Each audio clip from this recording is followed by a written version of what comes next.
Iron Lords podcast. All right. Iron Lord Podcast, lordsofgaming.net. Lord Cognito here with the amazing Nicholas Downey, editor of lordsofgaming.net. How we doing, sir?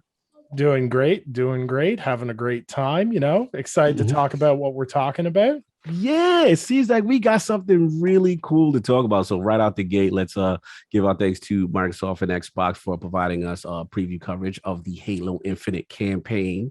And let's get right into it, man. This is highly anticipated, as far as, everybody wanting to know what this campaign was about, the feel and stuff like that. I'll kind of jump off and then I'll kind of feed off you. Initially for me, this was one of those situations where I'm like, okay, we know about the skepticism coming in. We know that the multiplayer would pretty much fairly went strong. We know that the multiplayer beta is out right now. It's hitting strong, and we're very confident about that. But it all came down to this campaign. Can 343 pull this off? And my initial feelings, just short, brief feelings, was pleasantly surprised. The vibe, the feel, classic Halo, but I didn't expect to feel this well, and especially with the before we get into Zeta Halo, the interior sections of what I played, and it really felt a lot of verticality, things that I didn't expect in a campaign game from Halo. Obviously, the weapons feel good. Shout out to the Mangler. The Mangler's feeling good out here, man. I was really loving the Mangler. Saw some things that you even mentioned in your amazing article on lordsofgaming.net in reference to the ammo economy. And Halo's a game that I always feel like there's a lot of weapons on the ground and you got to use everything to your disposal while you're fighting the banish and all this other stuff. But what I really thought was cool was kind of like the kinetic energy stuff, plasma energy stuff, these kind of refill points that you could use. But I wanted to focus, what was your feel like just initially campaign, more of the indoor sections of the game? Yeah, so I think the first thing, like you said, the verticality is the first thing that kind of sent me, because it was one of those things where Halo has been always very much like Chief, feet on the ground, he's moving, you're shuffling, you're killing things. There is some verticality to Halo, like I don't want to take away. There was some decent verticality in 4, but this is different. This feels almost like I don't want to set expectations, but in terms of verticality and level design, I want people to think more Doom 2016 in terms of how you can scale and move around and how you can attack enemies. And even in the more linear sections, there's options, which I always felt was kind of lacking in Halo. Yes. Big time. I think that's a big key, just being able to tackle things from different vantage points and so on and so forth. And for me, one of the things I noticed initially was I felt I needed to bump the difficulty up to heroic just to get that cool feel. But I have to admit, like when I got kind of my first kind of boss encounter, so to speak, like it was on and cracking. Like it was a fight for my life and I was dying. So I'm like, okay, this is what I want to see. And I definitely want to talk about just like we talk about level design, we talk about weapons, we're talking about Chief. I mean, right off the gate, we got to admit the grappling hook fundamentally changes how this game is played, right? It fundamentally changes how you play Halo. Mm-hmm. When I saw the grappling hook, when they first kind of showcased it, I was kind of like, okay, I can kind of get behind that. And like, we've got to play around within the multiplayer. And I was like, I really like this, but the fact that it's like this unlimited charge, constant use ability, it keeps you cycling and like, it makes the harder difficulties more interesting, because it's not like, okay, as soon as I pop out, this jackal's gonna immediately snipe me in the head. It's like, hey, I can zip behind, then up and around. And I think it lends itself to making which we'll touch on in a bit, of course, is the open world aspects more interesting. And just the ability to, oh, I want that weapon over there. You run out of ammo, you look over, you grapple the weapon to yourself, or it's such a good mechanic. Like automatically, if you put a grappling hook in your game, it's automatically a great game. Oh, automatic. Since Automatically. yeah, or since the Bionic Commando days, and I want to touch more. It's like that part is really strong, but I would be remiss if I didn't talk about what the elephant in the room is, especially for Halo campaign guys, because for me personally, 5 didn't resonate for me. You know what I'm saying, from a campaign standpoint. And one thing, without spoiling, I feel like lore wise, I am really gripped in.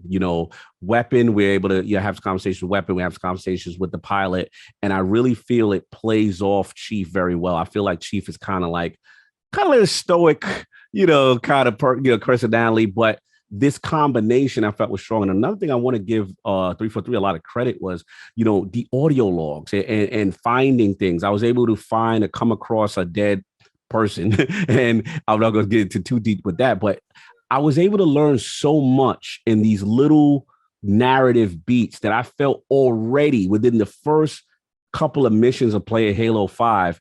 I felt Infinite, that I felt so more confident than Halo 5. I felt like I'm learning about this universe, and I'm Mr. Casual lore. I'm not even like hardcore lore guy, but I'm like, okay, y'all hitting the ground running. I'm energized. I'm liking what you guys are talking about. And the last point I'll say is, it's something about the Banished I like. They be talking, they talk, and they be appearing, and maybe it's the brutishness and the aggressiveness, that they didn't have with the Fallen. And last thing I'll say, I'll give it to you because I've been talking a lot, but the Fallen are still hilarious. Shout out to the little guy. The little guys be talking that talk. So I thought it was fun. I know we can't get too deep in the lore, but what was your feeling of Halo Infinite lore-wise so far versus what you may have experienced with 5? Yeah, so I like yourself, I'm even more of a casual lore guy when it comes to Halo. Like Halo was the co-op with my friends and just have a blast playing kind of game. But for me, it was like, it's solo campaign. So I'm like, let's see, is this something that's going to engross me? And I was really surprised. Like you said, the audio logs provide all this in-depth back lore that makes it so much more, I want to use the word accessible, but it's so much more in your face than, you're not treading off the beaten path to find this information. It's being presented to you in a really easy to find way. Like most of the audio logs, it's like, oh, here's an audio log to the left of a door. So you're going to find this. It's not like you have to go to the top left corner of a map or anything to find this. It's easily accessible, and it gives you a better idea of what you're doing. And in terms of enemies, I like the Banished so much more because they don't have that base level fear of Chief that so many of the other enemies in Halo do. And I think that's what makes it so great is they're like, oh, we can crush him. He's one guy. Who cares? They about the smoke. Yes. Yeah. Yeah. And that's what I'm about. It's like they're 343 is addressing the fact of how ridiculous it is that Chief can one-man army through anything. And the Banished are like, no, that is not going to fly here. And facts. I like that. I love that. Yeah. Because it's something, well, I hate bringing up Doom because it's so wild to me, because I always said after Doom Eternal, I'm like, there's no way that Halo can do that leap. Yes. And I've been really impressed with what they've been able to do and how they've managed to humanize Chief and just kind of make the overall game more entrancing to me. Absolutely. And it just gives me so much hope for the future of how this story will continue, because I really felt that narratively they hit the beat strong, and even the relationships between Pilot and Weapon and how they bounce off of him, again, humanize him and sometimes challenge him, which is cool. And I did want to move forward now as far as we got that.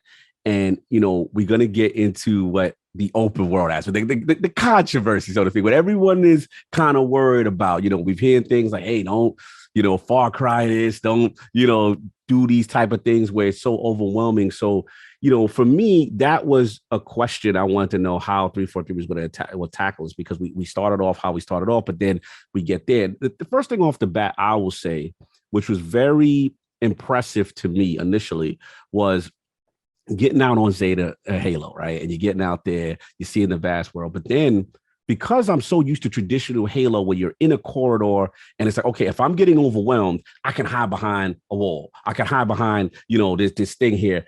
But I literally felt Nick, overwhelmed from all sides. As soon as I'm like, yo, it was a different, it was like a helplessness, but I loved it because I'm like, yo, okay, they're up there, they're up there. Oh my God, they're all around. And it was a sense of overwhelming odds, so to speak.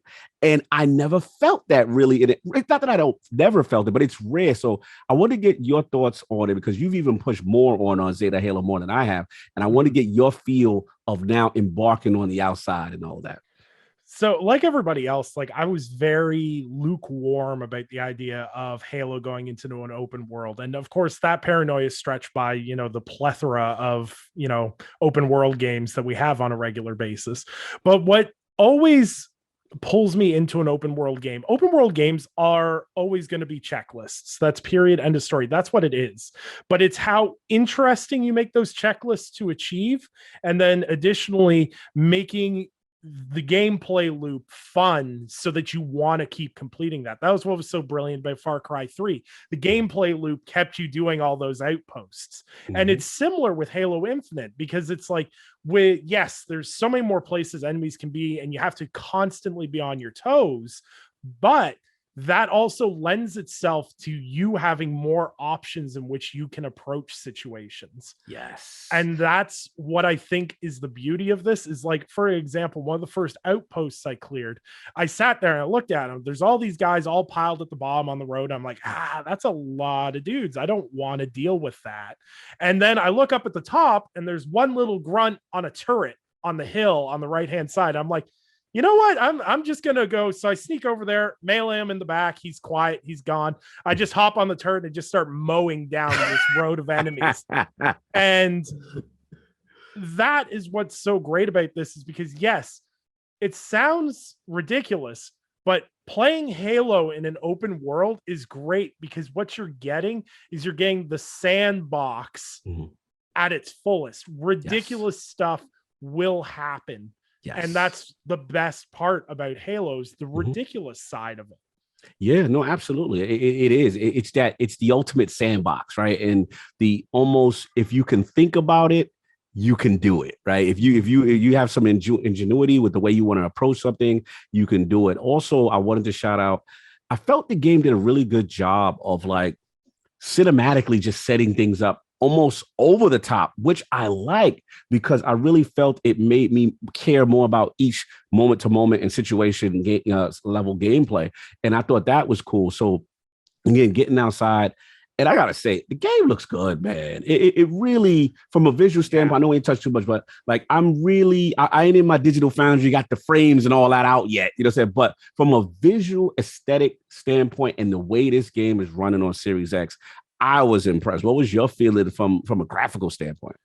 Yeah, so I've done a lot. I've got quite a few previews under my belt now. And what most impressed me with this is just utterly, it's like the multiplayer flight test where it's like, this is incredibly polished for an early access version. Like I didn't have texture pop in. I wasn't having frame drops. The resolution was consistent, didn't see any weird tears or anything else. And I think that goes to show how much work they've put into it because this game looks nothing like the trailer we saw a year ago now. Absolutely. I mean, even when I noticed, zooming in on Chief and the Banished and just, I just felt clearly we have improved since the last showing that we have seen, and the extra time was definitely worth it. So now that you're kind of out there, you're seeing what the gameplay loop is, to give me more of your experiences and what you're expecting out there on Zeta Halo. I think the most beautiful part about Zeta Halo and just how they have the campaign designed from what we were able to play is the fact that it kind of lends itself to both types of what Halo players are looking for. Yes, there's this open world you can explore and everything else, but that linearity with levels is still there when you're tackling main campaign missions. It's still there, and it's not as guided, but it feels like there's a purpose. Okay. And I think that's the biggest driver for making this a great open world is that everything you do has an impact. It has a purpose. You get better vehicles. You can get better ordnance dropped. And, you can unlock all these different things. Like I took over it was like a scrap depot or whatever. And I took it over and I was like, man, this is really great and everything. I had a blast, but what am I getting for this? So I roll into the garage and there's a scorpion sitting there. And it's like, this is yours now. I'm like, okay, let's go. And I'm rolling out of there with the scorpion. So I'm rolling into my next outpost with a scorpion. And it just it builds on that. And that's what's so great about it, is that no outpost encounter feels the same. It's not like Far Cry where you're like, all right, I'm gonna sneak in, knife this guy, knife this guy, knife this guy. We'll let a tiger out and then bada boom, bada bing, it's clear. There's always this rogue element factor that will throw you off. Like for the fuel depot, I sat there, I cleared it out. It was just jackals, grunts, fuel elites, no problem. And then this big elite was invisible with an energy sword, and he came out of nowhere and just clocked me, and I was dead. I was like, whoa, what happened? So I respawn in, I kill all the people again, and I'm watching, and I notice he's tucked in the back corner of this garage as I spawn back in. And I'm like, okay, so he was sitting there cloaked through the entire time I was fighting. And then the moment I was looking away from there, he attacked. And I'm not sure if that's an AI nod or if I got into his range or wherever the case may be, but legitimately getting stabbed in the back when I thought I was on a power streak was just a legitimately amazing feeling. It takes me back to like Halo 2, where you're playing Legendary with your friends. You're like, no, back, no, run. No doubt, man. I love that aspect. I love the liberation of the Marines and their inclusion to try to, help you out and stuff like that. And that's always one thing I've always loved about Halo games, the feeling of, okay, you do have some level of AI help, even though they may be cannon fodder or some levels, but all extra guns on deck definitely helps. And I thought that part was fun. So, moving forward, man, now that we've had a lot of time with this thing, a bunch of hours for the most part, how are we feeling overall? You know what I'm saying? And but it's overall, what is your outlook now? How confident are you? Where you at with Halo Infinite campaign from what you play so far? Now, a lot can go wrong over the course of a campaign, obviously. And depending on how long something goes on for is how, might degrade your level of fun. But right now, as it sits, with knowing what the multiplayer is now and having this experience with the campaign, this is some serious, this is going to end up on a lot of people's Game of the Year lists. That's where I'm sitting. This is a massive step forward from Halo 5 in terms of how it's delivering its story, what the actual story they're delivering is, and the gameplay aspects. This is the step forward they needed after Halo 4 that Halo 5 did not deliver on. Right. And I think this is 343's. This is it. This is what people have been asking for from them. This is the campaign. This is the multiplayer. This is the best it's ever been. Yeah, I mean, valid points. I think, coming in from 5, my main issue was I felt misdirected. I felt that, marketing led me to believe one thing. The game ended up being something else. I didn't feel I connected with a lot of the characters. I felt they were kind of just off screen gone a little too quickly. The vibe I'm getting right now is this is Master Chief's story, right? This is definitely in store. We are going to learn, hopefully, more about what's going on here. And I think immediately it was a sense of relief because I'm like, wow, this feels good. It plays good. And now how do we transition? How do we transition to this quote unquote open world? And it's not fully open world in the sense of a traditional, I guess, like Assassin's Creed type of game. But what I like about it is what you said earlier, you can kind of beeline and do the main stuff and still be okay. And the other stuff, but they reward you if you kind of do the other stuff, which is really cool. And you also find out lore bits and stuff like that. So I think my initial feeling is very strong. I was just like, okay, 343, you're showing me right now, you're taking the campaign very seriously. I'm very engrossed. I love the aspect of the open world. And now I just want to know where you go more with the narrative. How often, does it get redundant? You know what I'm saying? Do we get bored? Do we get different biomes? There's still a couple of questions to answer, but initial feeling, I'm with you, very strong. And I got to admit, man, I'm feeling good about this campaign, man. I'm still feeling good. I don't want to jinx it, but I'm feeling good, man. Yeah, I feel it's one of those things where, like, for me, like, the campaign in recent memory for Halo that absolutely captured me was Halo Wars 2. Mm. And Yes. and Please they play that have before this. and they capture what made the Halo Wars 2 campaign and what made it special and put it into the FPS. And that is just, it's everything I wanted from that. And also go play Halo Wars 2 because it has one of the best campaigns in Halo. Ever. Yeah, you need, and it's great. It's a great setup. So yeah, man, that's what I got, man. Again, thanks for Microsoft for providing the code. We will be providing more footage, and you will be having Nicholas Downey's amazing article on lordsofgaming.net going up at the same time in reference to this campaign, man. But that's all I got. Any other final things before we get up out of here? No, always a pleasure, and can't wait to talk more about Halo in a couple of weeks. Exactly. So you know what to do. Stay tuned here, Iron Lord Podcast, lordsofgaming.net, for that Halo Infinite coverage. We'll provide as much as we can to give you guys all the info you need. And that's all we got. And we out of here. Peace.